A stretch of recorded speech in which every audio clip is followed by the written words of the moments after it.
Hey guys, Mighty Gazelle here, back with more reading the My Hero Academia manga. This is chapter 353. Shout out to the Discord. This actually dropped much earlier than they normally do. This is only 10:20 p.m. Or I'm assuming this dropped around like 10 here on the West Coast.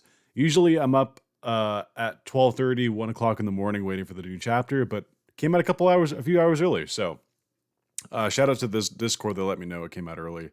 I don't have an exact name to read off to you guys for that, but by the way, link in description if you want to join the Discord.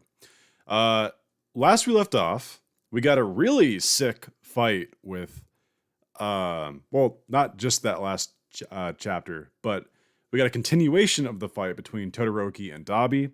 I should say the fight actually ended, as far as we can tell. The fight left both of them kind of like all the fire in the whole area kind of got put out, and it looked like both of them had just done their like ultimate moves and kind of like it felt like it was over. It kind of implied it was over by the way when it showed like the young versions of both of them in that really emotional shot. But maybe it's still going. I'm gonna go into this expecting it to be done though, unless they like pull a rabbit out of their hat and be like, oh no, hold on, the fight's still going. But felt pretty final to me. With that said, I don't really know what to expect. If that was the end of the fight, I can only presume we're gonna either get some dialogue between the two, or it's like a bug on my screen. Weird. Anyway, I can only presume that we'll maybe see some other people fighting. Get out of here! Crushed him. Well, I'll have to clean my screen off later. It's annoying. Anyway, sorry about that. Yeah, I'd like to see some other fights, maybe a continuation of the Bakugo versus Shigaraki fight. I'm still hoping to see Endeavor versus All For One. I think that's like my most anticipated fight of this war right now, not gonna lie. But enough speculation, let's just dive on in. First shot, okay, this I knew about. This is like the colored shot of 253. It's Todoroki, full blast to like ice and fire, looking all like hair flown, looking great. The reason I saw this was trending on Twitter or something, where this is a third continuation of like, at first you have Shoto back in like the sports festival art, kind of looking like somber with his hand out, and then you have a gentle fire and gentle ice coming from out of his hands. And here's the third image, really cool continuation of that. Great shot. It says devote every last bit of yourself in red and blue words. That's really cool. All right, first panel. We get, yep, okay, it's right where we left off. Both of them, not in each other's arms, but they both just let off this huge attack. And Todoroki and Dabi, we get a close-up of each of their faces. They look very different right now. What a scene, though. I can't wait to see this animated. Burnin kind of gets up. Remember, she blocked one of Dabi's attacks to give Shoto an opening. She looks to be okay, although very burnt, but her name's Burnin, so I think she'll walk it off decently well. Secured, she says. Dabi has been secured, as we get a big panning shot of the city with all the ice that like blasted around, because they were fighting in the ground zero of Kirimina, right? It looks like there's just a big open area there now. But yeah, all the ice just kind of splashed everywhere. That's a really cool visual. Next we get some random. These must be the people who are fighting on the outskirts of this fighting, like of their main fight. We get this girl who looks like almost like a Chun-Li or something. She's taking out this one villain. Fighting against his own brother must have been so distressing. Even so, he managed to win, she says. That kid, he beat the accursed wielder of blue flames, Shoto. Dude, that's cool. And he's got this huge steam coming off of him after this, like, he's still knelt down next to Dabi. By the way, is Dabi gonna die? Like, are we about to get that? He was effing himself up pretty good. Oh, and they're fighting the spiky Nomu still. Follow up on Shoto's work. All that remains is his fat ass. Oh! No way. Is this Buster? You guys know the Buster hero, right? I can't. Is his name like the Jetpack hero? I think he's called Buster. This is wow, what a callback. That's from like that's like the beginning of the series when Deku's like, talking about Buster. It's like a local hero of his. I think this is him firing something, some sort of laser at this big, ugly Nomu. I like how this is like all that remains is his fat ass, but we got like 10 heroes fighting this giant, spiky Nomu. He looks very difficult. Good luck taking him on. That looks like Buster, though. I might be wrong. It's been a long time since but he looks just like that. Like he's got the arm and I think it's a jetpack. I don't know. All right. Next panel we get is throw everything we've got at him, says one of the heroes, like this kind of skinny looking hero. We've got the numbers advantage now because it looks like they tied up most of the other scum villains and stuff. Okay, so the heroes pretty much kind of won this battle outside of this one giant Nomu. But like he said, we've got the numbers advantage now. We can throw everything at him. We got lucky. We got the lucky draw here, says someone. We didn't have to face any of the Tartarus escapees, such as okay, this is a weird name. Kunaida and Ghastly. Don't know who that is, but I presume since they're mentioning it now, we'll see it later. So they're implying that we're going to get some crazy-ass Tartarus escapees in this. That's interesting. We got to make sure to share our luck with our colleagues. Those poor bastards have to face the escapees. This guy's just... I guess he's like saying this for us, the audience, but he's kind of being a dick in this. Like, man, we're lucky. Poor other comrades, they have to deal with the shit villains. Like, you know. Okay, we're cutting to Sukauchi and All Might, and whatever headquarters this is. I don't really know if where they said this was at. The narrator box says, the news of Dabi's defeat made its way to Kamino Ward. Oh, wait. They're in Kamino Ward? The centers of operations where Sukauchi and the others were stationed. So they're in Kamino? And I guess just in the city. Interesting. News of Dabi's defeat made its way to Kamino Ward, the center of operations where Sukauchi and the others were stationed. We see All Might. He actually starts crying right here. He says, young Todoroki. Sukauchi pats him on the back and says, although Midoriya has been sent to a different location, we made a good start so far. You have to be the one to tell them, All Might. Oh, he's like, step up to the mic and tell everyone. Jakku Hospital ruins. In front of the Gigantomachia containment facility. Oh, shit. Oh, whoa. Whoa. We got a shot here. Okay. Oh, we get Mina. Okay, hold up. Alright, this chapter just elevated itself a whole nother level. We get Mina front and center here. Okay, whoa. Alright. Alright. Hold on. I'm getting excited here. Gigantomachia. Mina here. Alright, I'm not gonna geek out too much yet. Let me just read what's on screen here. Alright.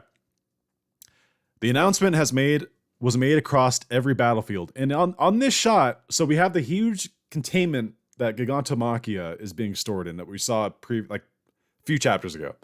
The sludge villain is here. We saw him teased like 10 or so chapters ago. He's here. Let's see who else we got.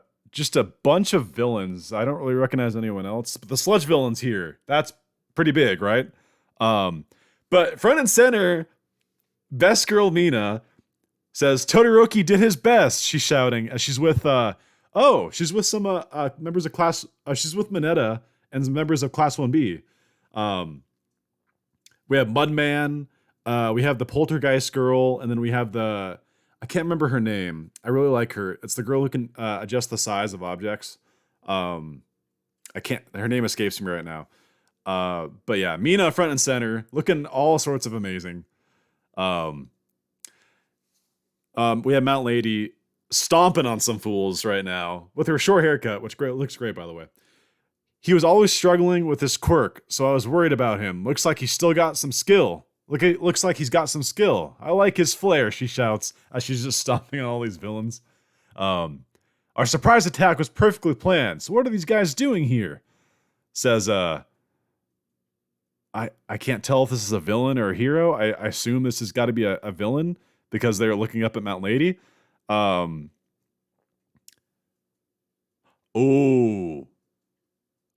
wait, I recognize this guy. We got a villain appeared here. Where do I recognize this guy from? He looks like Bane. He's got like a tube. Is this the guy? Okay. Is this the guy who killed Midnight? Oh my god. Oh my god. Okay.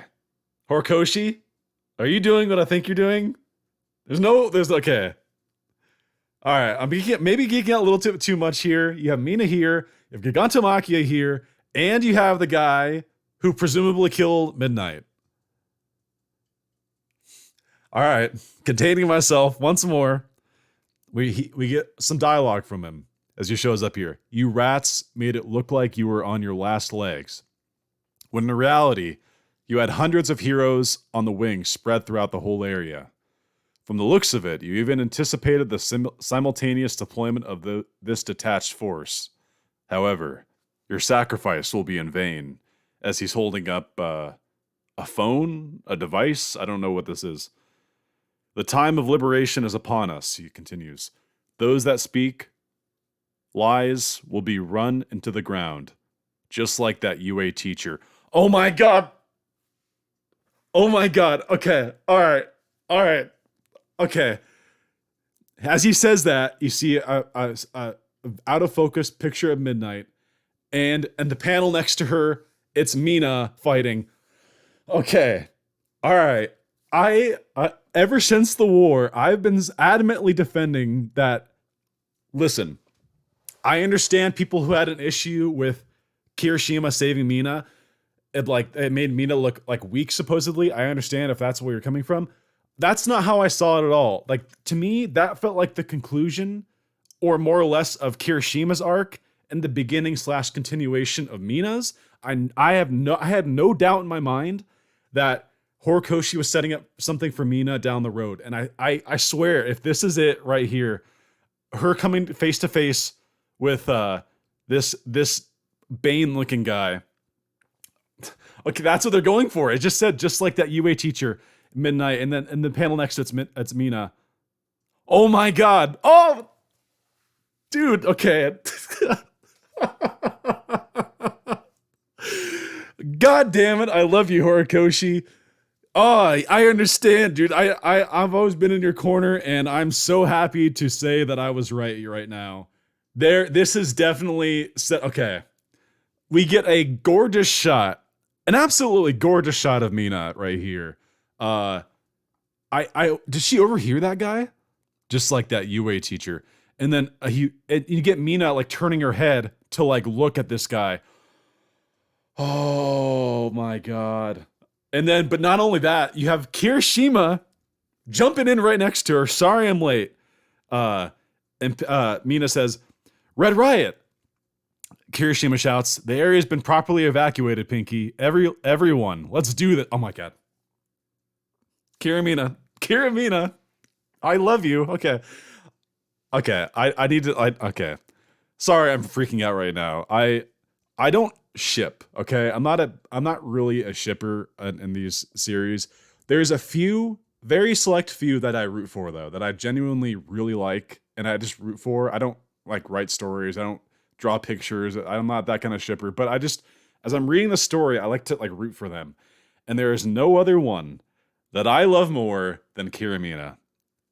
I love these two so much. I think they're perfect together, and they have history together. And this is what I wanted. I knew Horikoshi had more for these two. And this is all happening right. Okay, I need to just like shut up and read. This is all happening right outside Gigantomachia's cage. There's no shot. This is coincidence. I'm just saying that. Sorry I'm late. Red Riot says Mina. The area's been properly evacuated, Pinky. Everyone, let's do this.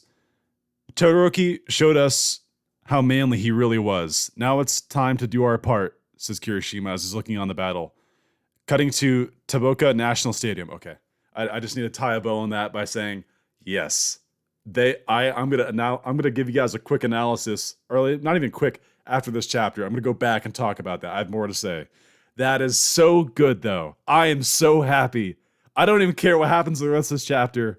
This is the perfect setup chapter. It just confirmed to me that not only was I right about like Horikoshi was definitely setting up something up for Mina, but we're getting it. Like, it's gonna happen. What's gonna happen? I don't know, but like it's gonna happen. Oh, okay. Sorry. Moving on. um, Tokoba National Stadium. I don't recognize this place.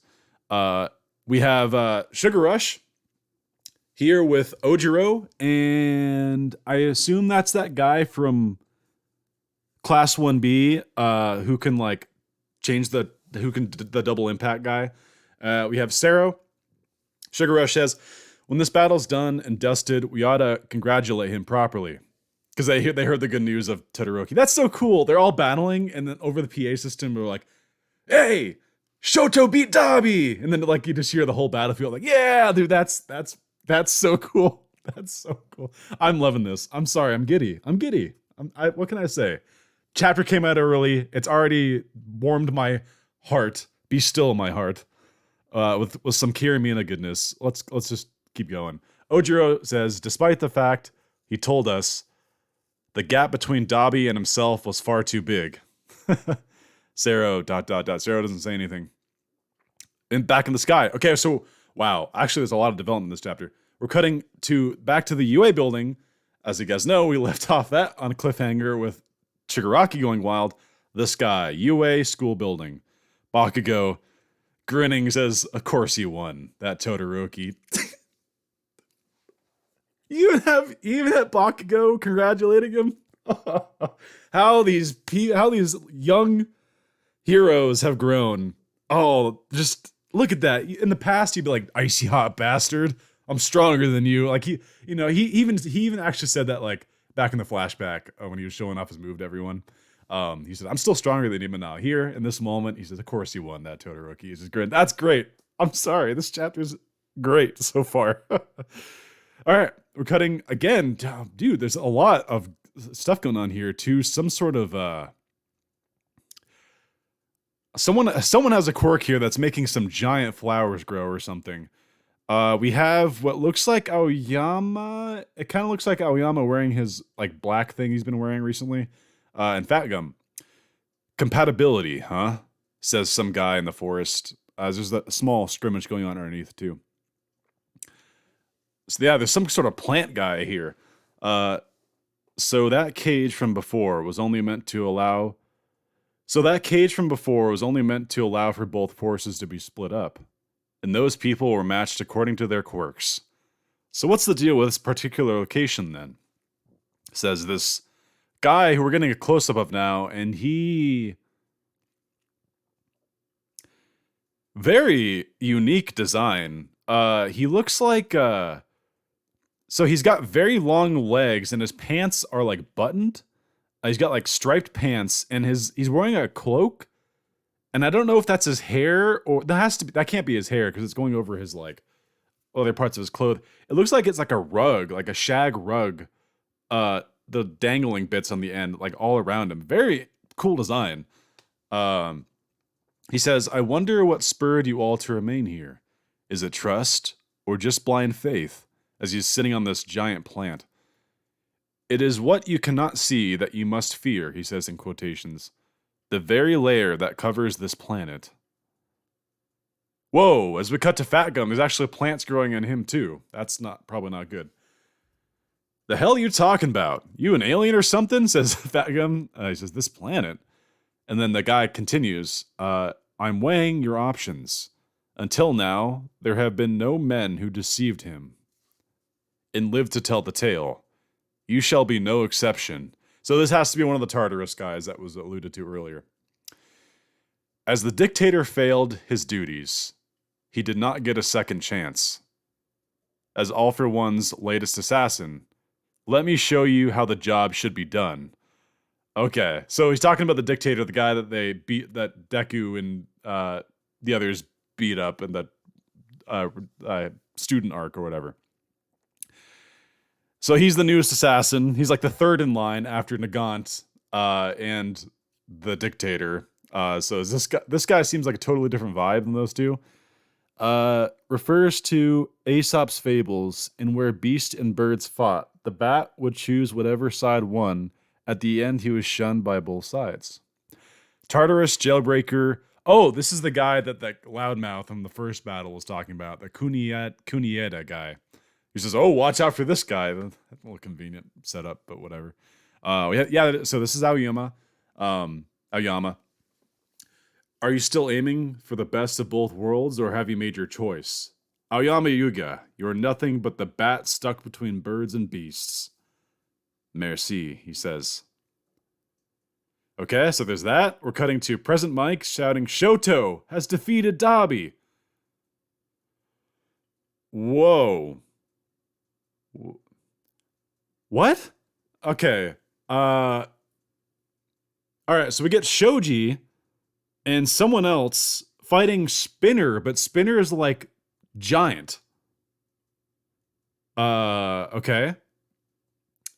What? I don't know. Okay. Shoji says, up against the cruel face of destiny, Todoroki still faced it head on and stood his ground. I love how everyone's heard like this good news and it's like uplifting them during battle. That's so cool. But Spinner, I don't really know what's going on here. I guess we'll find out. He looks jacked. Like not only jacked, he looks like he's on roids, but he's like this, like half the size of like Lady Nagant. He's not quite as big as like Lady Nagant, but he's like not Nagant, Mount Lady. Sorry, he's not quite the size of Mount Lady, but he's probably like half her height. Dabi lost, says Spinner. Impossible. This is just propaganda to boost morale. He couldn't have. I'm so confused. I'm assuming they'll explain this. No chance in hell, says Dabi.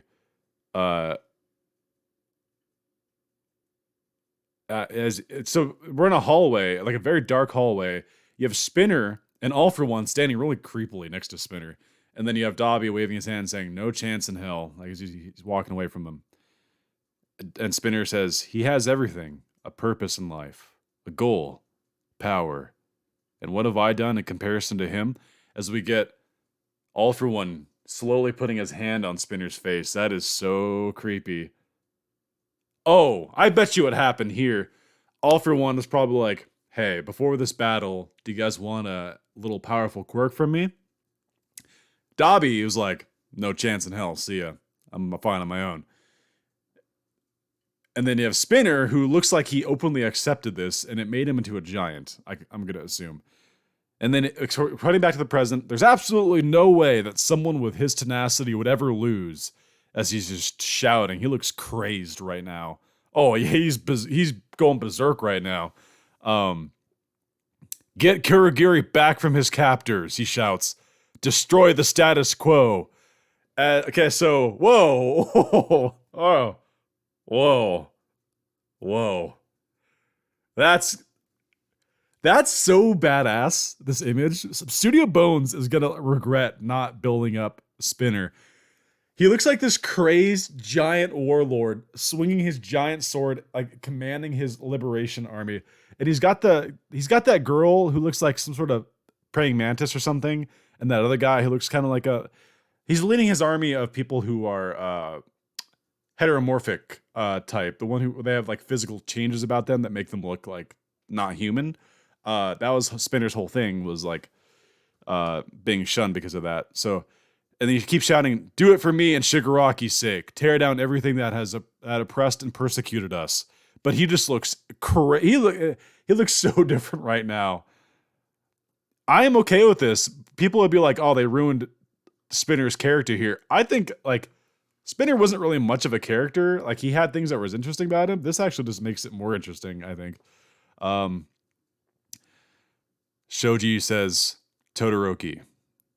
Or he thinks to himself, Todoroki, I'm proud that I get to be in the same class as you. So it looks like that's Shoji's opponent is either just Spinner or his army. I'm not sure. He needs to need some backup, you'd think. Cutting to... Okay, so this is a huge chapter, by the way. We're cutting back to Kirimina Ward, Ground Zero.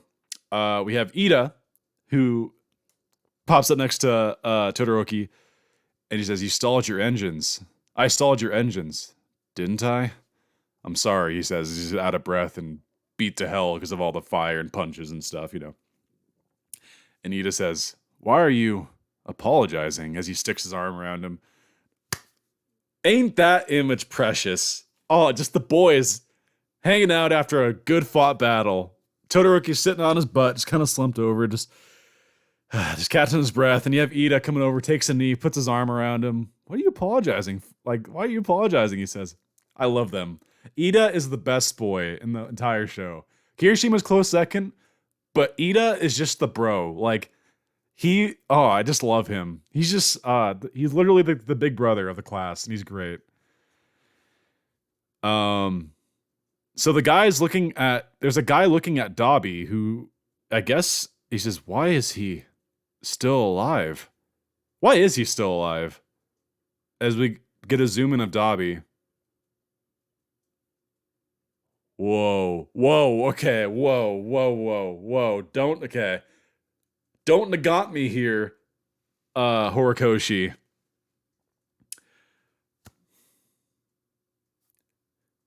There's like a glowing spot in Dobby's chest. Is this going to explain why he's still alive? All right. Spur of the moment thinking here. Even though he passed on a quirk from All for One, I bet you he slipped him something, like some sort of regeneration or something. So this fight might not actually be done yet. Or, and this would be really effed up, and in my opinion, kind of stupid, and I hope they don't go this route. Or they're going the Nagant route, where he's going to blow him up for failing. Like, All for One hears, oh, he failed? Well, time to blow him up. Dink. Boom. Like, that would be really stupid. I'm sorry. Like, don't do that. I'd rather have him have a regenerating quirk put in him than blow up. But his chest is glowing, like right here, so. Unexpectedly, the news reaches even farther. The Gunga Mountain Resort, as we get another giant battle unfolding. Let's go. What a way to end this chapter. We're getting We're getting an update on Endeavor versus All for One. This is what I wanted. Of all the fights, this one has so many layers, okay? So we get Endeavor, a shot of Endeavor looking a little bit surprised to hear that news. And we get All for One, just floating there, all cocky, hands out. You know that pose he always does. What's with that face? Is that relief? Sorrow? And we get Hawks thinking to himself, here it comes. He shouts, don't listen to him, Endeavor. And we get a shot of Endeavor kind of gearing up for combat. And someone's talking here. I assume this is All for One. Not even looking Toya in the eyes and just letting little Shoto deal with him was all your plan. And now you're going to justify your actions by saying something like, a hero has a lot to protect. And we get a thought from Hawks. He's already begun the verbal assault. Yep, we know All for One. He loves to talk shit. That's his trademark. And we get a shot of All for One. That's why you can't win, number one. As we get that's a cool shot. That's kind of cool. He sticks out his hand. He's got a quirk on each finger. Goop. Oh, is that a Chestbuster Alien reference? That looks like a Chestbuster from the Alien series. Which by the way, I'm gonna double back to a different conversation. Stick around if you want. If this is the end of the chapter, but in the middle one, he's got some ring moon things. He's got a fire on this one, and then over here he's got some spikes, the drill spikes that we saw in his fight in Camino. He still remains calm as ever. Chapter 353 end. This is how you do a hype chapter. This is how you take something that just happened that was crazy and you set up even more. This was excellent. And I'm not just saying that because of Best Girl Mina and Kirishima here. Oh, dude. Oh. I'm so happy. Not only did this chapter come out early, but it just... I gotta talk. You guys know me if you watch my videos for a long time. I gotta talk about the Mina thing. Okay, I gotta lay my piece out because I've been defending this for so long. Ever since the war happened, there has been a lot of discourse in my Discord, on Twitter, of people just saying, man, like they really just screwed Mina over because here she has this moment to do something great and she falters. People don't understand the point of what happened. Not only was like, so she froze because it was a traumatic thing for her, like that happened when she was younger, and she still jumped into action and like, and if she didn't do that, Kirishima wouldn't have had the vial that put Gigantomachia to sleep. So to say her actions were pointless, it's ridiculous. The second thing was that was Kirishima's more or less like high school debut that he talked about in his flashback. He says, I am Red Riot as he climbs Gigantomachia, and no one behind me is going to bleed. And then he delivers the vial and is the reason that Gigantomachia fails later. He falls asleep. That was such a perfect, like, and total circlement for Kirishima's arc. The only thing that could possibly be left is if he sacrificed himself for someone, like, kind of like Crimson Riot did. But that's neither here nor there. The thing I've always defended was, clearly, that was a setup for Mina to do something later. That was never really her moment. Like, she did a lot. She contributed a lot to that moment. But the fact that it showed her, like, freeze and go back to the school, like her middle school uniform, it showed that she still had her own hurdle to overcome. Not only that, but we got set up for this even more afterward when they stumbled across Midnight's body. Who were the two people holding the body? It was Kirishima and Mina. That's not by coincidence. These two have been tied together the entire series. And now it's not clear whether they found her dead body or she died while they're holding her hand, because we don't know. But either way, still a terrible experience for both of them. And here, we cut to Mina leading the charge with Mineta and some other members of Class 1B, defending the location of where Gigantomachia is being held in this giant cage. Without a doubt, not a coincidence. Duh, that's like the most obvious thing ever. But not only that, amongst the guy leading the villains here is this Bane-looking guy who I'm pretty sure is the guy who, I'm not even pretty sure, I'm positive because they confirm it in this. He's the guy who was responsible for Midnight's death. And he's saying this, he's like laughing at all this going on, and he says this out loud, and Mina like hears this, like I don't know if she knows, like I don't know if they know the identity of the person who killed Midnight, but the thing that seals this as set up for specifically a Mina-centric moment, it's her. Like, she's the one who notices and turns, and it gets this beautiful shot. I love this shot. I'm probably gonna use this for the thumbnail. It's so good.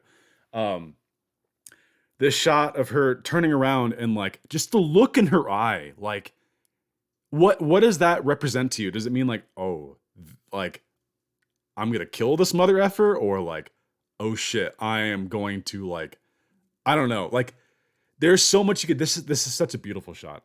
And not only that, but out of all people in the entire show to show up, who jumps in next to her?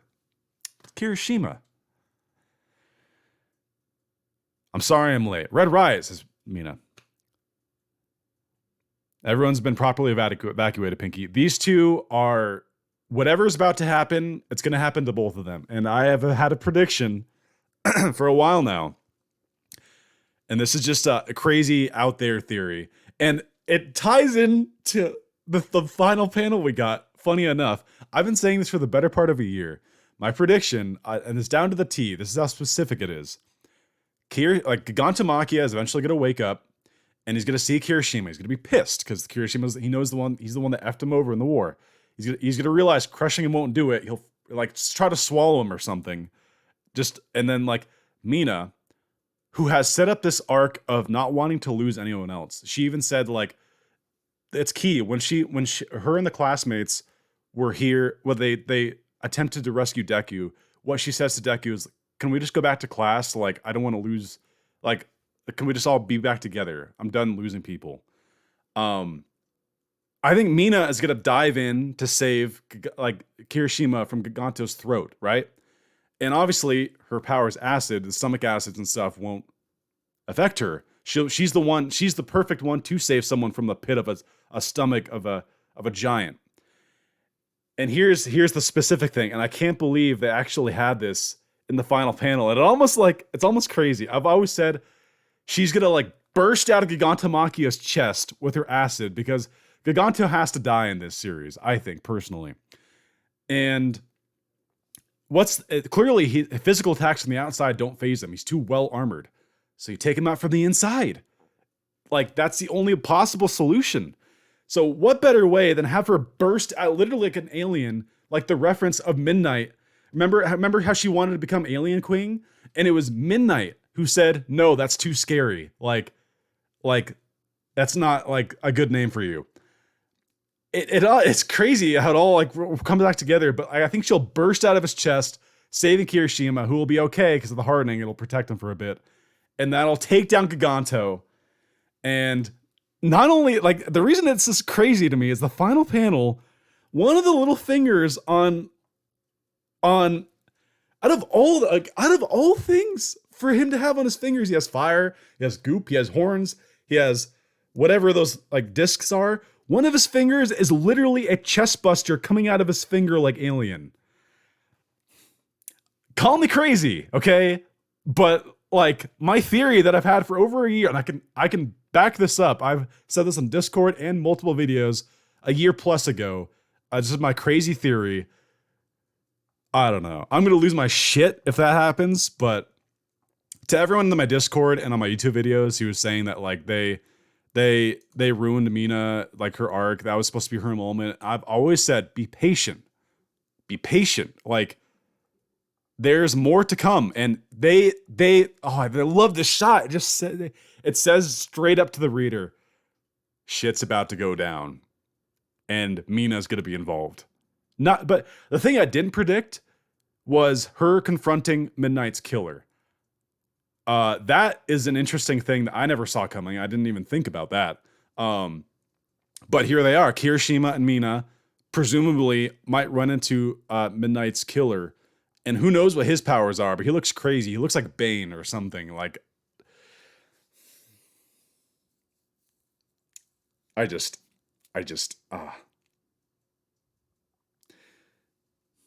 By the way, shout outs to the people who run these unofficial scans, because to SKR, the translator, he's reached out to me in the Discord. Shout outs. And we have all these various people, Mirin, Dekamari, Box, Refuse, and Mirin. Because at the end, they always have one panel, like a couple panels that they color. And like the one they chose is the Mina and Kirishima one, and the him holding up the five fingers with the powers from All for One. So I don't know. This made me really happy. I've rambled on long enough. This is almost 40 minutes, but just know this chapter was excellent. I have nothing else to say. This is a perfect chapter. I'm biased, of course. I love Mina and Kirishima so much, and I'm so happy that Mina is definitely going to get her moment here. Multiple moments, possibly. Yes. I'm so happy. All right. Hope you guys enjoy it. And if you like this video, consider subscribing, liking, all that. Leave your thoughts down below. And until next time, this has been Mighty Gazelle, hoping you all have a mighty day. See you guys.